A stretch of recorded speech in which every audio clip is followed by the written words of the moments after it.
natin. Madam It's the Speaker. same concept that we are using for cash management under the National Treasury, Madam Speaker. Madam And to Speaker, remind so you, with the Honorable same, Herrera, that you have 3 more Madam minutes. Speaker, with the same concept, paano yung mga nagsarang bangko? Dahil ginamit nila yung pera eh. Nag-overuse sila ng pera ng diniposito ko eh. So nung nag-withdraw ko, hindi na mabalik sa akin. Dahil nagsarado yung bangko eh.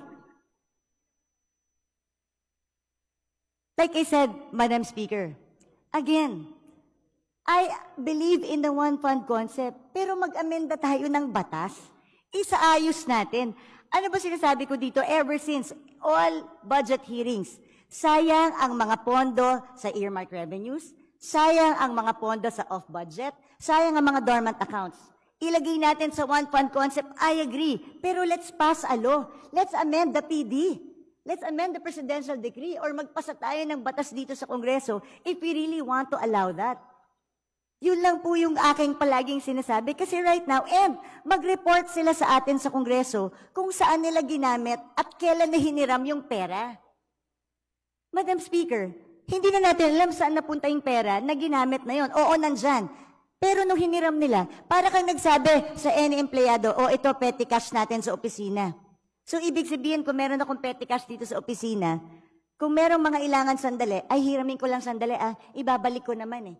Pag nabuko mo yung empleyado mo, is it acceptable? Kung kunwari, nagbigay ka ng pera specific sa iyong staff, para dyan lang yan. Tapos hiniram ng staff mo, hiramin ko lang naman ibabalik ko rin Is that okay? Does it make it okay? Madam Speaker, it is not the same situation. That is, I stand by my position that accounting-wise po, hindi naman ginagastos ang earmark revenue as long as hindi programmed, intact po ang balances ng ating earmark revenues. Cash-wise, ay fungible naman po siya.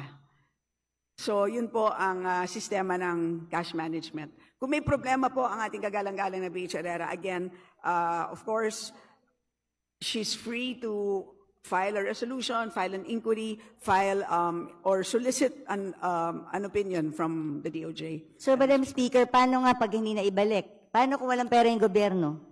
What happens now? Because ginamit natin for other things, pinambayad natin ng utang. Is that your last question, the Honorable Herrera? Well, I would like to put this on record dahil meron One pa more naman pong minute. second round. While the earmark revenues may be pooled to the general fund under the one concept, the fact that these are not readily available cash resources but an obligation suggests a shift from the one fund concept to misappropriation.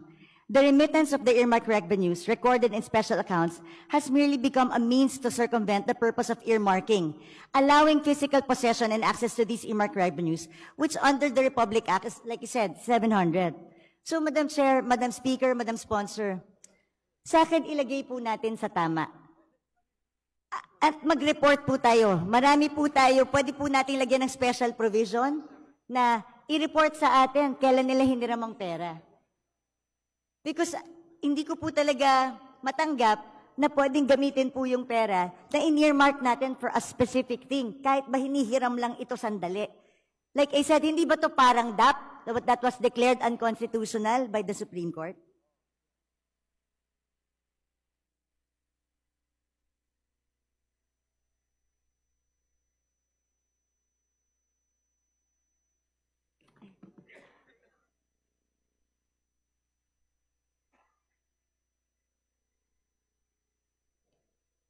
To the Honorable Stella, your final statement to the last queries of the Honorable Herrera. Yes, Madam Speaker, thank you for sharing your thoughts on the matter.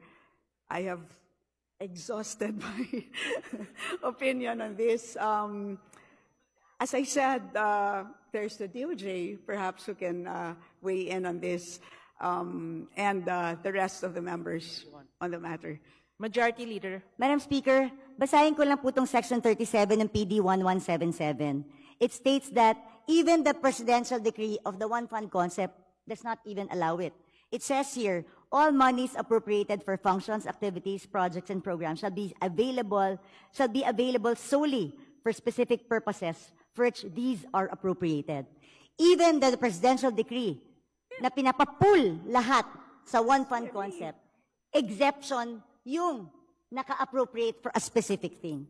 So, Madam Chair, Madam Speaker, I've exhausted my time. Meron pa namang ibang agencies, nandiyan pa yung DBM, DOJ. I'll just And continue. magkaiba po ang appropriation, which is an authority to spend, versus cash. Magkaiba po yun. That's my final statement. Madam Speaker, Thank you. well, anyway, susunod na po ako. Majority Leader.